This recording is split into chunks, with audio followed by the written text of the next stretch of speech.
I recently had a client that I was working with who was interested in recording the live audio output from his VST instruments. And so I figured I would go ahead and make a tutorial on this in case anyone else was interested in how to go about doing this within Studio One. So the first thing that we need is an instrument, and you can use one of the native instruments included with Studio One or any third-party instrument. For our purposes, I'm going to use a My Tai. We'll just click, hold, and drag that in. Let's close out our browser. I'm going to Shift and E to zoom in on our track here. Let's also change the color real quick. And I want to change the preset as well. Let's get a pad, maybe this dark pad.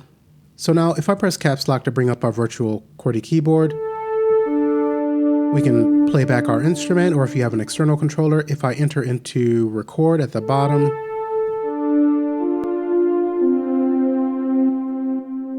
let's stop playback with or recording with spacebar, close out our virtual, and we can see we have our MIDI recorded. This is pretty familiar to most of us, but what if you'd like to record that audio from your My Tai to an audio track? Let's press T as in Tom to bring up our Add Tracks dialog. We want audio, so that's good. My Tai audio. I'll leave the name just as it is, just one count. We want a stereo track. Most of your VST instruments are going to send out their audio on a stereo channel, so let's click OK. We now have our audio track. Let's give that a different color. And we have our My Tai. So let's come back to our audio track and let's open up our inspector. While our audio track is selected, we want to take a look at the inputs here, and by default this is set for my left and right mic on my laptop screen. But we want that My Tai instrument. So let's click on that to open this drop-down menu. We have our instruments, our My Tai. Select whatever you chose. Click once. Let's bring up our virtual keyboard again. And when I play, we see we don't have any activity on our meters for this audio channel. But if we arm for record, now we can see we're in business here.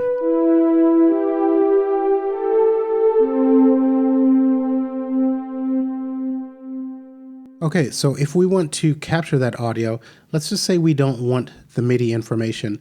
So we can turn off record arm on the My Tai, but just be aware that you do need to at least have the monitoring on, because I'm triggering, you can see on the virtual QWERTY keyboard, I'm pressing keys, but we're not hearing anything.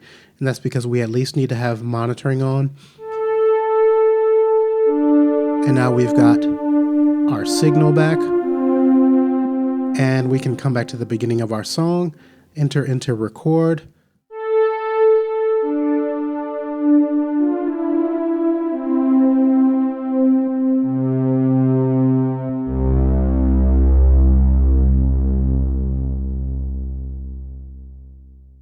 And spacebar to stop. Let's come back to the beginning, and we can see we've got our audio recording of our My Tai. Let's play that back.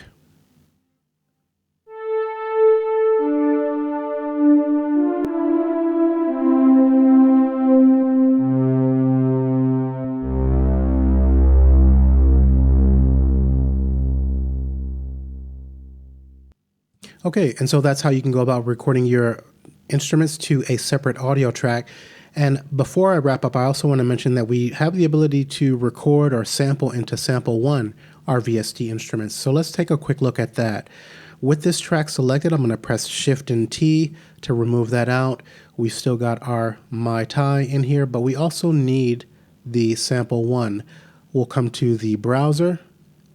Let's drag that into our Arrange view, close out our browser, and what we want to do is come to this Record tab here, and we want to choose the My Tai. So by default, this is on my mic, left and right mics for my laptop, and that's why this meter is moving. It's picking up my narration.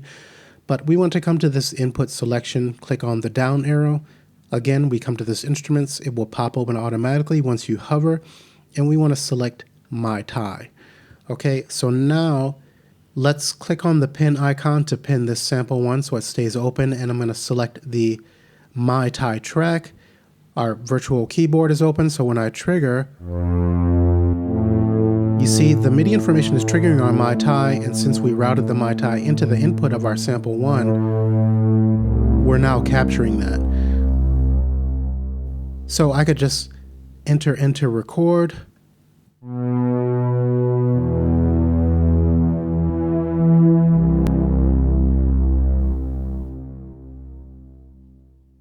And then we'll click on stop, and we can see we have the sample that's been recorded.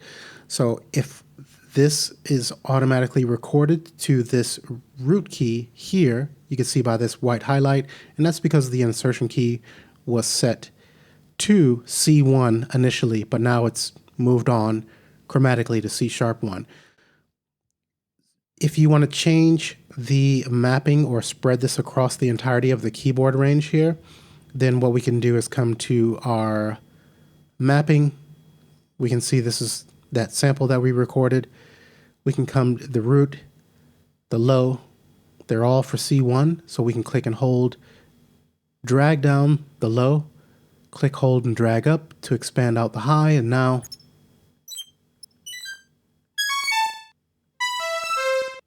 let's use the mouse wheel to move down this keyboard.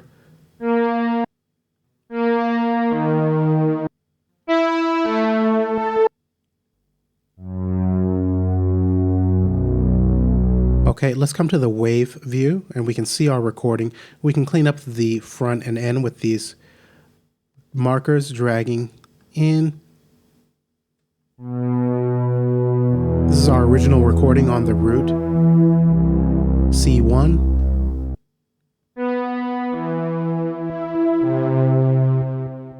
Okay, so that's how you can go about sampling into sample 1.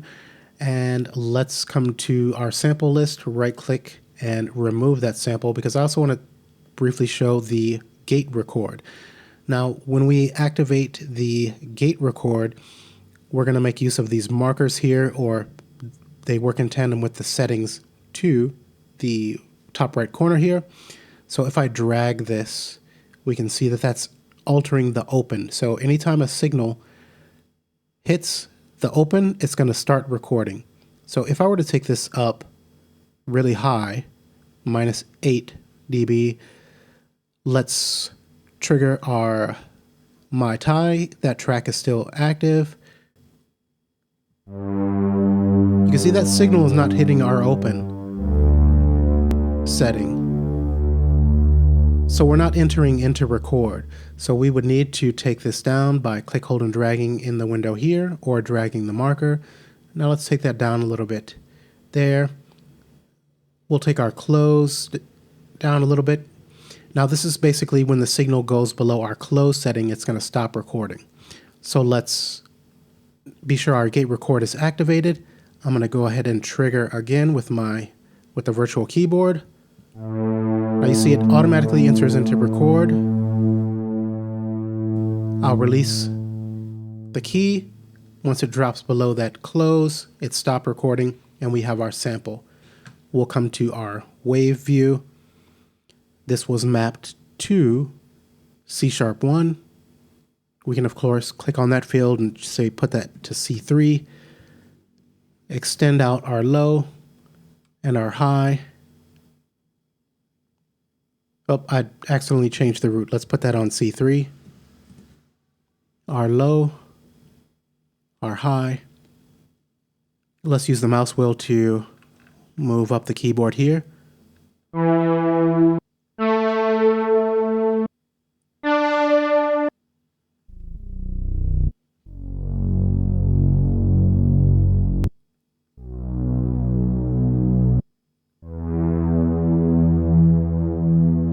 Okay, so now we have that MyTie sampled into our sample 1, and I just wanted to show this as another way that you can kind of capture the live audio from your VST instruments, whether they're the included Presonus instruments or any third-party instrument. Okay, so I hope this video was helpful. If you're someone who is struggling with getting started in Studio One, just know that I do offer web training. You can find more information on that in the description of this video or the pinned comment below. I'll see you in the next tutorial. Thanks for watching.